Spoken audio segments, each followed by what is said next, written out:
Identify the statement that is not correct.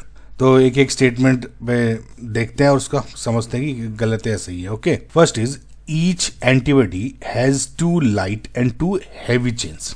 देखिए, एक antibody molecule को हम H2L2 स्ट्रक्चर से रिप्रेजेंट करते हैं। इसका मतलब है इसमें 2 हैवी H पॉलीपेप्टाइड चेन्स होती हैं और 2 लाइट पॉलीपेप्टाइड चेन्स होती हैं।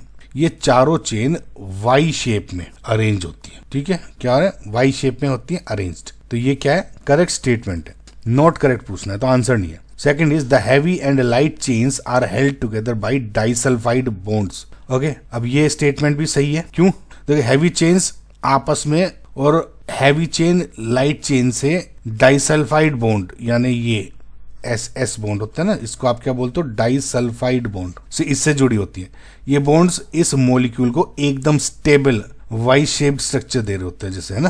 तो ये क्या है, करेक्ट है। Next is antigen binding site is located at C terminal region of antibody molecule. देखिए, ये समझिए कि एंटीबॉडी का काम क्या होता है, एंटीजन से बाइंड करना। ये बाइंडिंग साइट जिसे हम पैराटॉप भी कहते हैं, वो होती कहाँ, ये साइट वाई शेप के टिप्स पे यानी कि जो आर्म्स हैं इस पे होती है। ये वो हिस्सा है जहां हैवी चेन्स का वेरिएबल रीजन और लाइट चेन का वेरिएबल रीजन यानी VH एंड VL जिसे बोलते हो आपस में मिलते हैं। और ये जो C टर्मिनल है, ये C टर्मिनल कहाँ होता है, C का मतलब है कार्बोक्सी टर्मिनल। बेसिकली ये वाई शेप के बेस पर यानी कि उसकी टेल पर होता है। ये वो रीजन है जो कांस्टेंट रीजन का आखिरी हिस्सा होता है।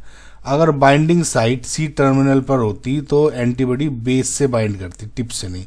ठीक है, तो कंक्लूजन क्या हो गया, गलत हो गया ना भाई। ये तो यहाँ पे है और एक यहाँ पे है।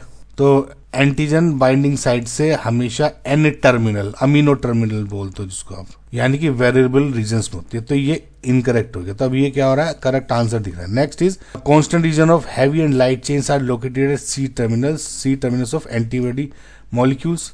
ये अभी आपको मैंने समझा दिया कि एंटीबॉडी का वो हिस्सा जिसमें अमीनो एसिड सीक्वेंस ज्यादा चेंज नहीं होते, उसे कांस्टेंट रीजन यानी CH एंड CL कहते हैं। ये रीजन वेरिएबल रीजन के नीचे शुरू होता है और C टर्मिनस तक जाता है।